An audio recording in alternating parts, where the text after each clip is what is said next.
Hello friends, नमस्ते, good morning सभी को एक बार फिर से आरडी इंस्पायर एजुकेशन में। और अगर आप इस चैनल पर नए हो और लेटेस्ट अपडेट से आपको करंट जीके से संबंधित तो इस चैनल को सब्सक्राइब जरूर कीजिए। तो चलिए शुरू करते हैं आज का अपन का सेक्शन। और सेक्शन से पहले आप सभी को 26 नवंबर यानी संविधान दिवस की हार्दिक शुभकामनाएं। यानी आज अपन को क्या मना रहे हैं, आज अपन 26 नवंबर को संविधान दिवस मना रहे हैं। तो सभी अब बात करते हैं कि ये संविधान दिवस कब से मनाया जा रहा है। ये 2015 से मनाया जा रहा है, बाबा साहब भीमराव अम्बेडकर की जन्म जयंती के उपलक्ष्य में। ठीक है, तो पहला संविधान दिवस 2015 को मनाया गया और अभी 2022 का अपन संविधान दिवस मना रहे हैं। तो चलिए आज का सेक्शन शुरू करते हैं। और आज के सेक्शन में जो इम्पोर्टेंट जो फैक्ट है आज के, उसकी अपन चर्चा करते हैं करंट अफेयर्स की। तो आज का जो पहला फैक्ट है, पहला सवाल है, वो है कि किसे लद्दाख के सर्वोच्च नागरिक सम्मान से सम्मानित किया गया है। तो लद्दाख का जो हाईएस्ट सिटीजनशिप जो हॉनर है, उसको अवार्ड्स है, वो अवार्ड किसको दिया गया है? तो ये दिया गया है दलाई लामा को। अब बात करते हैं कि ये दलाई लामा है कौन।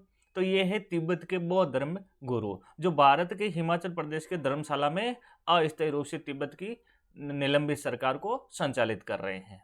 आज का दूसरा सवाल है, किस भारतीय अमेरिकी रक्षा विशेषज्ञ को छठे उद्यमी पुरस्कार 2022 से सम्मानित किया गया है? यानी ये उद्यमी पुरस्कार 2022 की बात कर रहे हैं, तो इसको किसको सम्मानित किया गया है इस पुरस्कार से?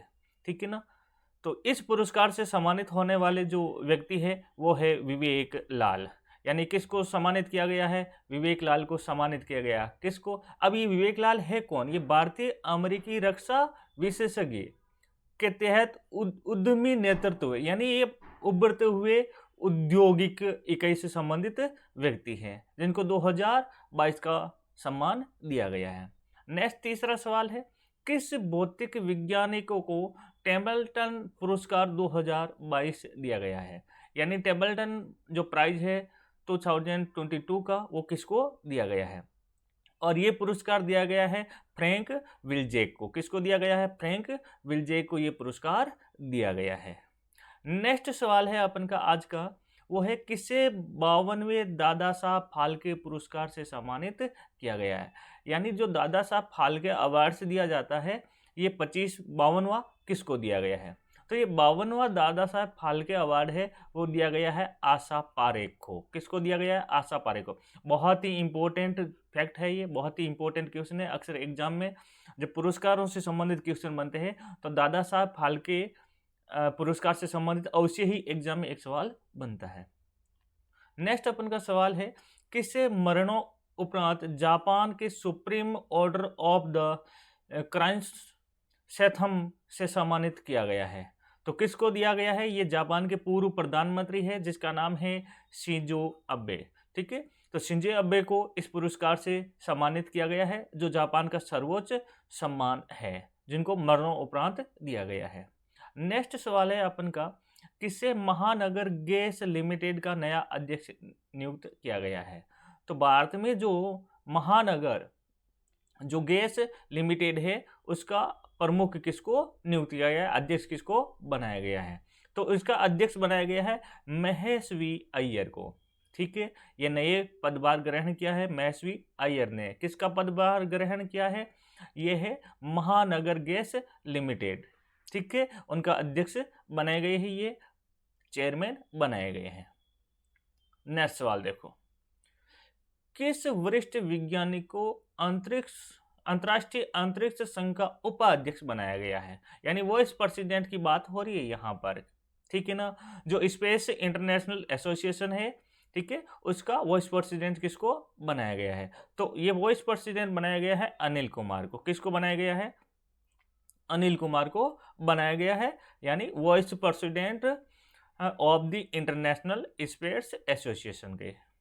ठीक है, आज का नेक्स्ट सवाल है, किस देश के अगले चीफ ऑफ डिफेंस, यानी अपन का जो भारत है, तो देश के जो भारत के अगले, अगले का मतलब होता है सेकंड। ठीक है, विपिन रावत पहले थे सीडीएस, और अब उनकी जगह पर नया सीडीएस किसको बनाया गया है? तो ये नया CDS जो बनने वाले व्यक्ति हैं वो है अनिल चौहान। ठीक है, ये थल सेना के पूर्व अध्यक्ष भी रह चुके हैं। तो अनिल चौहान साहब को भारत का क्या बनाया गया है, सेकंड, क्या बनाया गया है, सेकंड CDS बनाया गया है। ठीक है ना, यानी चीफ ऑफ डिफेंस स्टाफ बनाया गया है। ठीक है, पहले कौन थे आपको पता ही है, बिल्कुल सड़क दुर्घटना में उनका निधन हुआ था। ठीक है, नेक्स्ट सवाल है अपने, किसने PIB के प्रधान महानिदेशक के रूप में पदभार ग्रहण किया है। तो PIB के जो महानिदेशक हैं यानी डायरेक्टर जनरल, वो कौन बने हैं, तो वो बने हैं सत्येंद्र प्रकाश। कौन बने हैं, सत्येंद्र प्रकाश को क्या बनाया गया है, PIB का डायरेक्टर बनाया गया है। ठीक है, नेक्स्ट सवाल देखो, बहुत इंपॉर्टेंट फैक्ट है, हाल ही में किसने सेबी के पूर्णकालीन सदस्य के रूप में कार्यभार संभाला है।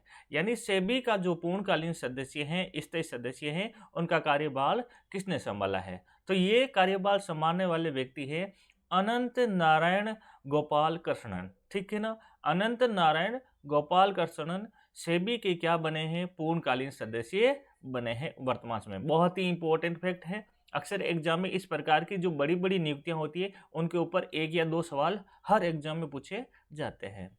नेक्स्ट सवाल देखिए, किस संस्थान ने यूनिसेफ के साथ मिलकर लैंगिक समानता को बढ़ावा देने की घोषणा की है।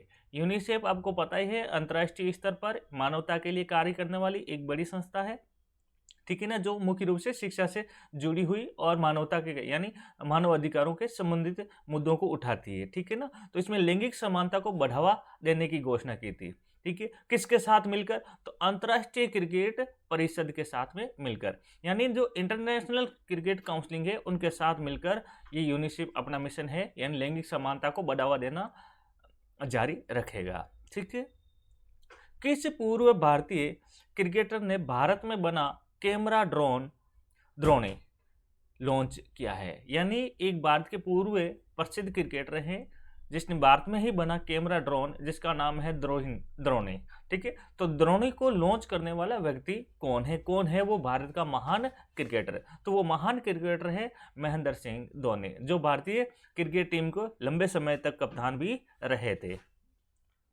नेक्स्ट सवाल है, किस क्रिकेटर को मिला सितार-ए-पाकिस्तान पुरस्कार से सम्मानित किया गया है। यानी पाकिस्तान का एक पुरस्कार है जिसका नाम है सितार-ए-पाकिस्तान, तो किस क्रिकेटर को इस पुरस्कार से सम्मानित किया गया है, तो ये वेस्टइंडीज के एक प्लेयर हैं डेरेन सेमी को पाकिस्तान का सितार-ए-पाकिस्तान पुरस्कार दिया गया है। ठीक है, नेक्स्ट सवाल है, भारत ने सौराष्ट्र को हराकर ईरानी कप, शेष भारत नहीं शेष भारत, ठीक है, शेष भारत की अलग से टीम है, सौराष्ट्र को हराकर ईरानी कप 2022 का खिताब जीता है। यह कप किस खेल से संबंधित है, यानी जो ईरानी कप दिया जाता है वो किस खेल में दिया जाता है, तो ईरानी कप है वो मुख्य रूप से क्रिकेट की एक टूर्नामेंट होती है। ठीक है, और ये शेष भारत को हराकर किसने जीता है, ये सौराष्ट्र को हराकर शेष भारत ने जीता है। तो ध्यान रखना है, ईरानी जो कप है उनका विजेता कौन है, शेष भारत, ये फर्स्ट पोजीशन पर रहा है और सौराष्ट्र है वो सेकंड पोजीशन पर रहा है। ठीक है, तो ये आपको आंकड़े ध्यान रखना है, खेल से संबंधित अक्सर सवाल बनते हैं एग्जाम में। ठीक है, नेक्स्ट अपन का सवाल है, इसरो के चंद्रयान 2 स्पेक्ट्रोमीटर ने पहली बार चंद्रमा पर किस पदार्थ की प्रचुरता का यानी प्रचुरता भारी मात्रा में उपलब्ध है का मानचित्रण किया है। तो देखते हैं कौन सा वो है, इसरो के चंद्रयान 2, ठीक है ना, तो उसने सोडियम की जांच की है, वहां पर पता लगाया है कि चंद्रमा पर भारी मात्रा में सोडियम है वो उपस्थित है। इनका उन्होंने मानचित्र यानी खाका तैयार करके भेजा है, जिनकी भरपूर मात्रा प्रचुरता में वहां पर उपलब्ध है। कौन सा पदार्थ, सोडियम। नेक्स्ट सवाल देखिए, किस देश ने चंद्रमा के लिए अपना पहला अंतरिक्ष यान दानोरी लॉन्च किया है। यानी अभी वर्तमान में एक देश ने चंद्रमा के लिए अपना पहला अंतरिक्ष यान, ठीक है ना, वो लॉन्च किया है। ठीक है ना, जैसे भारत ने चंद्रयान 5 चंद्रयान 2 लॉन्च किया, उसी प्रकार से एक देश ने पहली बार लॉन्च किया है जिसका नाम क्या रखा है, दानोरी। तो ये दानोरी जो अंतरिक्ष वाहन भेजने वाला जो देश है वो है साउथ कोरिया, ठीक है ना। यानी दक्षिणी कोरिया ने ये अपना अंतरिक्ष यान भेजा है, किसके लिए? चंद्रमा के लिए, ठीक है ना। नेक्स्ट सवाल है, किस आईटी संस्थान में प्रौद्योगिकी नवाचार केंद्र तिहान, यानी ये एक प्रौद्योगिकी नवाचार केंद्र है जिसका नाम क्या रखा गया? तिहान। तिहान का उद्घाटन किस आईटीआई में किया गया है? ये क्वेश्चन है आपका। तो ये जो तिहान है इनका उद्घाटन कौन सी आईटीआई में किया गया है? तो इसका उद्घाटन किया गया है आईटीआई हैदराबाद में। कहां पर किया गया है? आईटीआई हैदराबाद में उद्घाटन किया गया है नवाचार के लिए, किसका? तिहान का। ये ध्यान रखना आपने। तो ये क्या है? प्रौद्योगिकी नवाचार केंद्र है, ठीक है ना। इस केंद्र का नाम क्या है? तिहान। तो तिहान केंद्र का स्थापना कहां पर की गई है? आईटीआई हैदराबाद में की गई है। नेक्स्ट अपन का फैक्ट है आज का, किस शहर में आकाश फॉर लाइफ अंतरिक्ष सम्मेलन आयोजित किया जाएगा? यानी आकाश फॉर लाइफ जो स्पेस कॉन्फ्रेंस है वो कहां पर आयोजित की जाएगी? तो आकाश कॉन्फ्रेंस है, लाइफ स्पेस कॉन्फ्रेंस, वो देहरादून में आयोजित की जाएगी, ठीक है। तो बहुत ही इंपॉर्टेंट फैक्ट है, ठीक है ना। सभी एग्जामों के लिए लेटेस्ट फैक्ट है, तो इसको आपको ध्यान में रखना है, ठीक है ना। आकाश फॉर लाइफ जो सम्मेलन है, कॉन्फ्रेंस है, वो कहां पर आयोजित होगी? देहरादून में अपन के आयोजित होगी। नेक्स्ट अपन का जो आज का फैक्ट है वो है, भारत के किस शहर में सबसे लंबा डबल डेकोर फ्लाईओवर बनाने का रिकॉर्ड बनाया गया है? यानी भारत का एक शहर है जहां पर डबल डेकोर फ्लाईओवर बनाया गया, जो अपने आप में क्या है? एक रिकॉर्ड है। तो वो किस शहर में आया हुआ है? और वो शहर है अपन का नागपुर, ठीक है ना। तो ये नागपुर शहर ने अपने आप में एक रिकॉर्ड बनाया जहां पर सबसे लंबा क्या बनाया गया? डबल डेकोर फ्लाईओवर बनाया गया है। बहुत ही इंपॉर्टेंट फैक्ट है, ठीक है। नेक्स्ट सवाल है, महिला एवं बाल विकास मंत्रालय द्वारा हाल ही में पोषण उत्सव का आयोजन कहां पर किया गया है? यानी महिला एवं बाल विकास मंत्रालय द्वारा अभी एक उत्सव मनाया गया जिसका नाम है पोषण उत्सव। उनका आयोजन कहां पर किया गया है? तो पोषण उत्सव का जो आयोजन है वो किया गया है नई दिल्ली में। कहां पर किया गया है? नई दिल्ली में किया गया है।